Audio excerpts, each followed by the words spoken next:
বড় ঝটকা এয়ারটেল গ্রাহকদের, বন্ধ হয়ে যাচ্ছে 10 বছরের পুরনো এই পরিষেবা। এয়ারটেল গ্রাহকেরা এতদিন বিভিন্ন প্ল্যান রিচার্জ করলে উইং মিউজিকের সাবস্ক্রিপশন পেতেন, যেখানে বিনামূল্যে বিজ্ঞাপনমুক্ত গান শোনা যেত।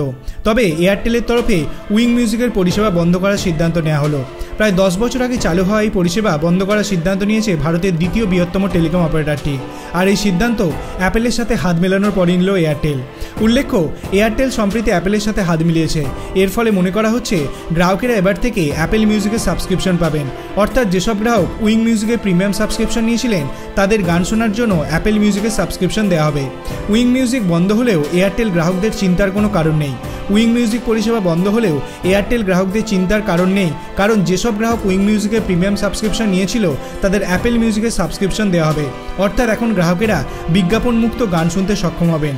আর এই সংক্রান্ত বাকি তথ্য আগামী কয়েক সপ্তাহের মধ্যে প্রকাশ করা হবে। বছরের শেষের দিকে সাবস্ক্রিপশন পাওয়া যাবে।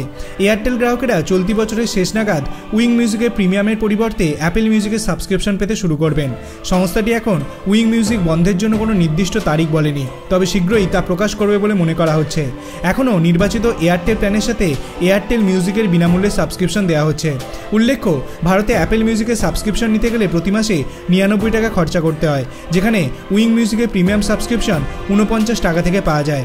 আপনার কি মনে হয় এয়ারটেল শুধুমাত্র লাভ বৃদ্ধির জন্যই কি তাদের উইং মিউজিক থেকে অ্যাপেল মিউজিকে কনভার্ট করছে?